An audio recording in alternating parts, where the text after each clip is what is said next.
¿Existió la guerra de Troya? ¿O este conflicto pertenece simplemente al mito que Homero cantó en la Odisea y la Ilíada? Y que ha quedado grabado en el imaginario colectivo de Occidente. Historiadores y arqueólogos llevan siglos intentando desentrañar trazos de historicidad en los versos de Homero para reconstruir una guerra que pudo tener lugar hace unos 3200 años y que fue protagonizada por una coalición de reinos griegos que se embarcó en la empresa de asediar Troya, una ciudad situada en la orilla meridional del estrecho de los Dardánelos. Los interrogantes plantean sobre un acontecimiento en el que la historia y la leyenda se confunden. Pero antes, quiero que te suscribas al canal, que ya estamos por llegar a los 1000.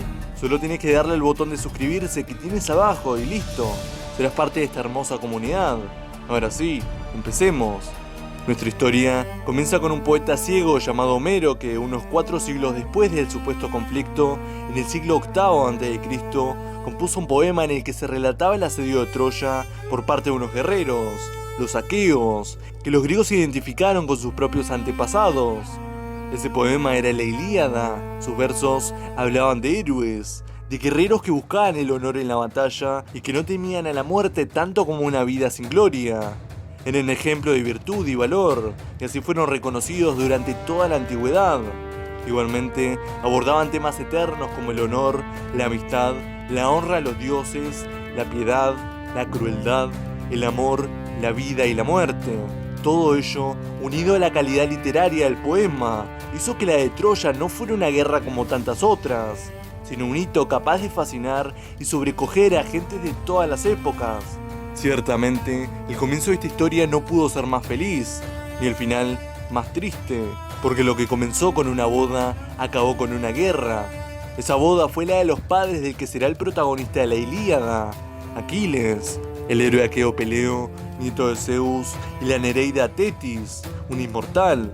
Al convite, celebrando en el monte Pelión, en la región griega de Tesalia, fueron invitados todos los dioses del Olimpo a excepción de Eris, la personificación de la discordia, cuya presencia se pensaba podía perturbar la alegría general. Eris se consideró afrentada y decidió vengarse, por lo que en lo álgido del banquete arrojó al suelo una manzana dorada destinada a la más hermosa de las diosas. Hera, diosa del matrimonio, Atenea de la sabiduría y Afrodita, la del amor, se enzarzaron en una disputa por la susodicha fruta, que no se zanjó hasta que Zeus las envió al monte Ida, para que allí un juez imparcial decidiera cuál de ellas les correspondía. Para tal labor, el señor de los dioses decidió buscar a alguien insignificante, por lo que se fijó en un pastor que solía llevar sus vacas a aquel monte. Este pastor, como no podía ser menos, tenía una historia poco común tras de sí que arrancaba en el momento de su nacimiento, un par de décadas atrás. Fue en la rica ciudad de Troya. Sus reyes Príamo y Hécuba acababan de tener un hijo que, según un vaticinio, causaría la ruina de su reino y su familia. Príamo ordenó entonces abandonarlo en el cercano monte Ida. Mas el niño no murió, sino que fue criado por unos pastores que le pusieron por nombre Paris. Cuando llegó la adolescencia, se le otorgó el apodo de Alejandro, que en griego significa defensor de los hombres, porque se enfrentaba sin miedo a los ladrones y defendía a los rebaños que pertenecían a sus padres adoptivos. Ya adulto, el joven se dedicaba a pastorear ganado en el monte, y así fue hasta el día en que se vio sorprendido por Zeus para que decidiera qué diosa era la más bella. Llegada la hora del juicio, las tres trataron de sobornar a Paris ofreciéndole regalos. Era el dominio de Asia y Europa, Atenea la conquista de Grecia y Afrodita la mujer más bella del mundo, que no era otra que Helena, reina de Esparta. El joven, carente de ambiciones materiales y dejándose llevar por la energía de su edad, escogió a Afrodita. No mucho tiempo después, y de manera fortuita, Príamo se reencontró con Paris. Lo reconoció como hijo suyo y lo acogió en su palacio, haciendo caso omiso a la profecía que vaticinaba el desastre para Troya. Ascendido así a la condición de príncipe, Paris ordenó preparar una escuadra de barcos para viajar a Esparta y hacerse con el premio prometido por Afrodita. Allí fue recibido por el rey Menelao y su esposa Helena. Al 10º día de su estadía, aprovechó que Menelao hubo de ausentarse a Creta. El troyano se fugó con Helena, sin que las fuentes aclaren si ella marchó con agrado o a la fuerza. Enterado Menelao de la huida de su infiel esposa y de la traición de su huésped, se reunió urgentemente con su hermano Agamenón, rey de la ciudad de Micenas, para que le aconsejara cómo tomar cumplida venganza. La respuesta fue convocar a todos los reyes aqueos para recordarles ese juramento que prestaron el mismo día en que Menelao se desposó con Helena. Helena de Esparta pasaba por ser la mujer más hermosa del mundo. Tan pronto llegó la edad núbil, su padre Tindareo organizó una competición para casarla. Más de 30 pretendientes procedentes de todos los reinos aqueos acudieron a esa llamada, entre ellos Menelao, hermano menor de Agamenón. Si asistió a la competición, debió de hacerlo como espectador, pues por entonces ya estaba casado precisamente con la hermana de Helena. Para evitar que se generaran discordias entre tantos candidatos, Tindario siguió el consejo de Ulises de Ítaca, uno de los pretendientes, y les hizo jurar que defenderían al ganador si el matrimonio recibía algún ultraje por parte de alguien. Así lo hicieron todos, tras lo cual el rey proclamó vencedor a Menelao. La fuga de Helena hizo que se activara el mecanismo de protección acordado aquel día por todos los pretendientes. Los héroes acudieron a la llamada y se formó así un ejército que partiría hacia Troya para castigar a Paris y recuperar a la infiel esposa. La gran expedición aquea, con Agamenón al mando y Menelao en el papel de marido agraviado, cruzó por fin el Egeo y tras una plácida travesía avistó la costa asiática. Tras un desvío por la tierra de Misia, reemprendieron el camino a Troya, pero una terrible tempestad lo desorientó y devolvió a Grecia. 2 años de preparativos y un millar de naves concluían así su aventura de manera tan precipitada como lastimosa. 8 años después, volvieron a intentarlo.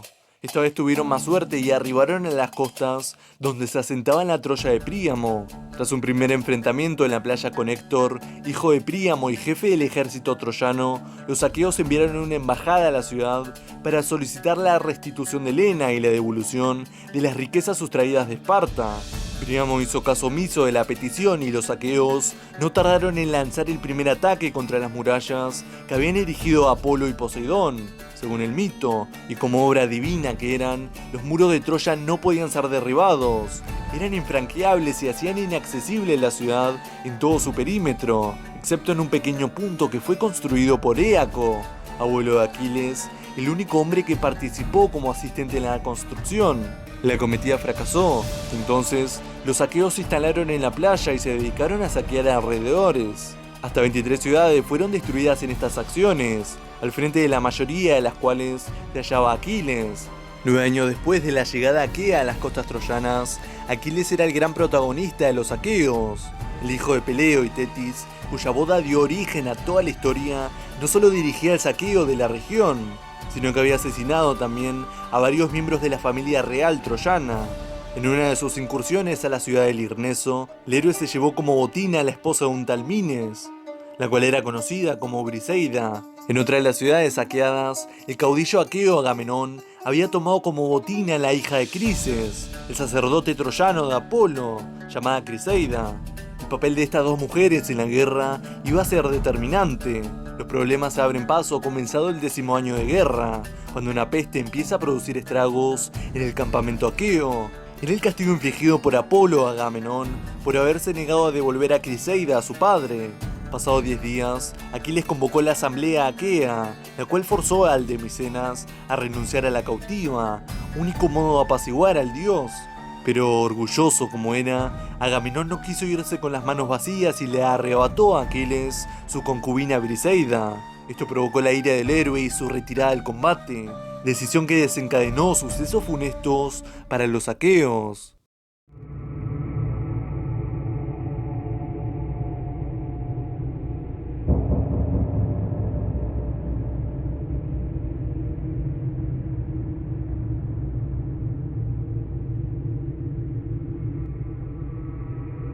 Ante la ausencia de Aquiles, los ejércitos propusieron celebrar un combate singular entre 2 campeones para decidir el signo de la guerra. La Ordalía enfrentó a los 2 que podían ser considerados causantes del conflicto: Menelao, el esposo engañado, y Paris, el huésped traidor. Este apareció con una piel de leopardo en los hombros, un arco, una espada y 2 lanzas de bronce, mientras que el aqueo lo hizo armado con la lanza y una espada tachonada con clavos de plata. En estos enfrentamientos se ejecutaba un ritual muy marcado. Primero se presentaban formalmente, haciendo repaso a toda su estirpe para demostrar su nobleza y rancio abolengo. Después se lanzaban por turnos una jabalina para herir al contrario. Si ambos sobrevivían, combatían cuerpo a cuerpo con otra pica, con espadas, piedras o lo que tuvieran al alcance de la mano.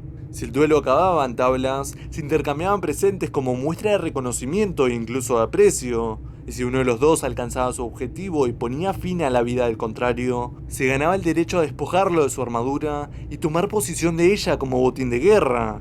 En el combate entre el rey aqueo y el príncipe troyano, la iniciativa correspondió en todo momento al primero. A pesar de que los aqueos reclamaron que Menelao se había impuesto claramente a Paris y que, por tanto, la victoria era suya, los combates se reanudaron luego de la supuesta intervención divina que los pausó. Descolló en ellos el aqueo Diomedes, quien comenzó a causar auténticos estragos entre las filas troyanas. Mientras Áyax Telamonio, el más fuerte de los aqueos después del ausente Aquiles, entabló otro duelo singular con el mayor de los campeones troyanos, Héctor. En este caso, y caída ya la noche, el enfrentamiento acabó en tablas y ambos guerreros intercambiaron regalos y se retiraron. Al día siguiente, los troyanos, excitados su valor, reemprendieron los combates contra el enemigo, al que llegaron a acorralar en sus naves varadas en la playa. Dado lo desesperado de la situación, Agamenón envió a Áyax y Ulises para que trataran de convencerlo de que regresara a la lucha, pero el hijo de Peleo, aún ofendido, se negó rotundamente. Al rey de Micenas no le quedó otro remedio que demostrar su propio valor y lanzarse al combate. Completamente armado, Agamenón logró amedrentar a los troyanos hasta que fue herido. En ese momento volvieron a ser los guerreros de Héctor quienes tomaron la iniciativa. Hasta tal punto pareció que se harían con la victoria, que Patroclo, el mejor amigo de Aquiles, se vistió con la coraza de este, tomó sus armas y se lanzó a la batalla para intentar rechazarlos. Y de nuevo cambió el signo de combate, ya que los troyanos llegaron a creer que quien luchaba con tal ardor no era otro que el propio Aquiles. Su presencia enardeció también a los aqueos, que volvieron a la refriega con renovadas fuerzas y hicieron retroceder a los troyanos hasta los mismos muros de la ciudad. La habían llegado a tomar de no ser por Héctor, quien acabó con la vida de Patroclo. En cuanto la noticia de la muerte de su amigo llegó a la tienda de Aquiles, este depuso su ira contra Agamenón y la sustituyó por otra mayor contra Héctor. Se vistió con una nueva armadura que le habían fabricado los dioses y marchó hacia el campo de batalla, no para ayudar a Agamenón a lograr la victoria, sino para vengar la muerte de su amigo. Su rabia era incontenible. A su paso las huestes troyanas eran arrasadas, y tan fiero era su aspecto que el mismo Héctor llegó a sentir miedo y huyó. Aquiles, implacable, lo persiguió alrededor de las murallas de la ciudad, hasta que finalmente el hijo de Príamo decidió afrontar con valor su destino. En el duelo que siguió, Aquiles acabó con la vida del caudillo troyano, pero ni eso bastaba para saciar su furor contra él. Debía también denigrar sus restos, por lo que le atravesó los tobillos.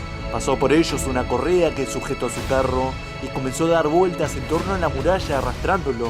Después mantuvo el cadáver al aire libre junto a su tienda durante varios días para que se pudriera. La Ilíada concluye con una de las escenas más terribles y emotivas de toda la literatura occidental. La de la visita del rey Príamo al asesino de su hijo para suplicarle que le entregue esos despojos a fin de darles un funeral digno. Aquiles, también emocionado, accedió a esa demanda. Tras la Ilíada, el ciclo troyano proseguía con una serie de obras de menor extensión en las que se narraba el desenlace de la guerra. Los fragmentos que se conservan de la Etiópida, así como el resumen de Proclo, relatan la ayuda exterior que recibieron unos troyanos que ya no contaban con su campeón Héctor. En primer lugar aparecieron las amazonas, mujeres guerreras montando a caballo y armadas con flechas, jabalinas, un pequeño escudo y un hacha, que causaron estragos entre los aqueos pese a su exiguo número. Eran únicamente 13 y solo Áyax y Aquiles pudieron frenar su acometida. En un breve combate, el hijo de Peleo mató sin contemplación a su reina Pentesilea. No mejor suerte corrió el rey Memnón, sobrino de Príamo, quien se presentó con un ejército desde su país, Etiopía. A pesar de que ayudó a los troyanos con 20.000 infantes y 200 carros, eliminando así a muchos griegos en la batalla, también sucumbió bajo la lanza de Aquiles. La Etiópida concluye con la muerte de Aquiles. En un nuevo enfrentamiento con los troyanos, una flecha disparada por Paris se clavó en el talón del héroe aqueo, el único punto débil de toda su anatomía. Aquiles murió allí mismo, y Ajax y Ulises, que fueron quienes recuperaron su cuerpo del campo de batalla, se disputaron después sus preciadas armas.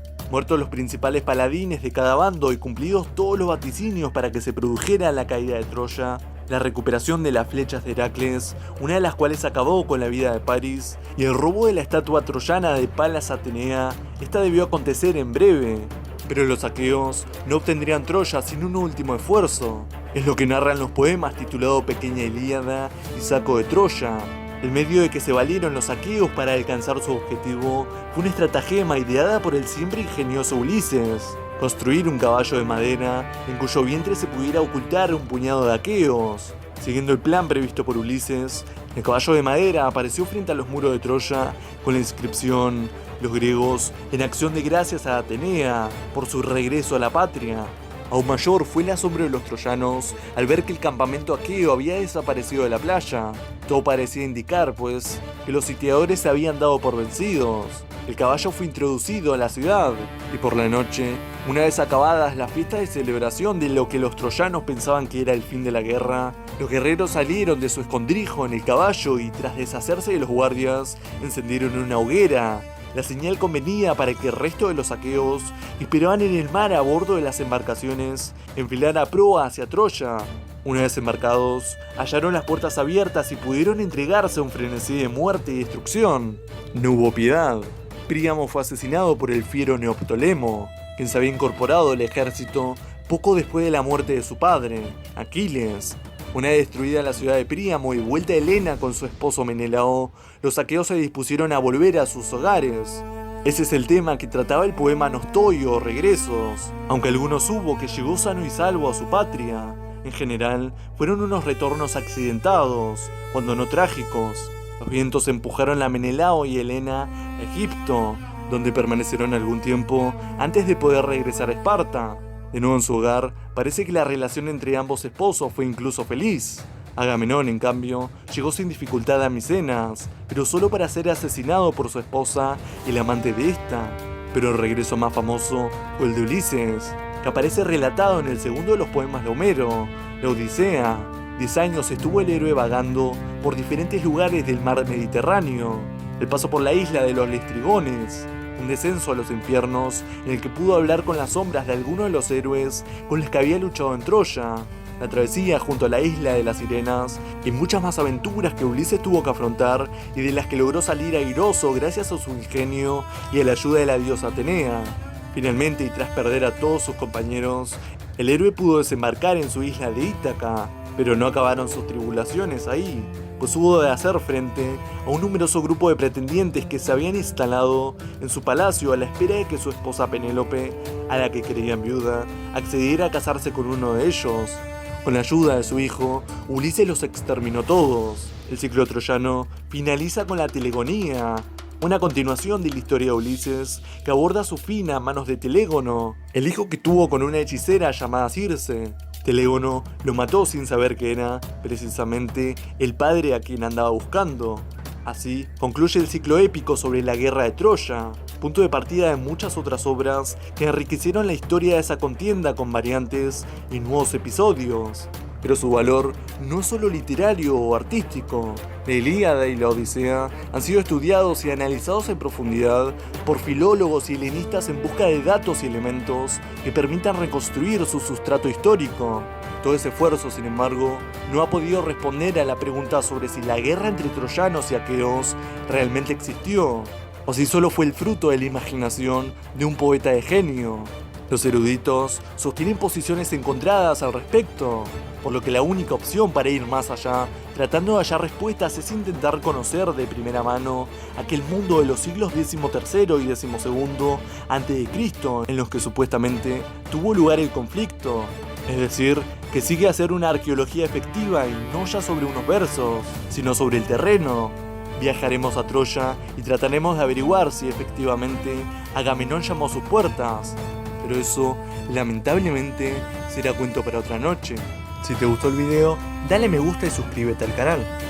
Y a no olvidar, la paideia es eterna.